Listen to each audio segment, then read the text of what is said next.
वज़ीर आला पंजाब मरियम नवाज साहिबा, मैं आपसे मुखातब हूँ।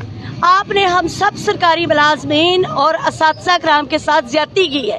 आपने आने से हुकूमत में आने से पहले हम सबसे वादा किया था स्कूलों की निजकारी का, और आपने वो फैसला जो है निजकारी कर रही है हमारे स्कूलों की। आपने तकरीबन 13,000 स्कूलों की निजकारी कर दी और आगे आप नई लिस्ट भी आपने पेश कर दी है, जिसकी वजह क्या, इसका क्या मतलब है? आप हमारी कौम को अनपढ़ बनाना चाहती हैं। आप हमारी कौम को शऊर ना पैदा हो, आप लोगों के सामने खड़े ना हो सके, आप लोगों की गलतियां ना निकाल सके। आप लोगों ने ये ज्यादती की हम सब के साथ, ताकि हम दुनिया में अपना सर उठा के चल ना सके, हम मुल्क तरक्की ना कर सके। ये हमें मंजूर नहीं है, ये हमें मंजूर नहीं है।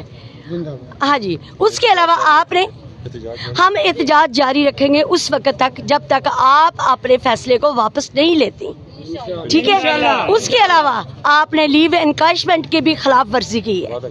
आपने वादा किया था लेकिन आप वो पूरा नहीं कर रहे। ये बहुत ज्यादती है हम सब के साथ, और हम अपना हक लेके रहेंगे। हम उस वक्त तक एहतजाज जारी रखेंगे लेके रहेंगे। अब हम सब जिला गुजरात के असातिज़ा कराम अपनी जान अपनी हथेली पर रख के निकले हैं, और हम उस वक्त तक वापस नहीं जाएंगे जब हमें आप हमारा हक वापस नहीं करनी। शुक्रिया।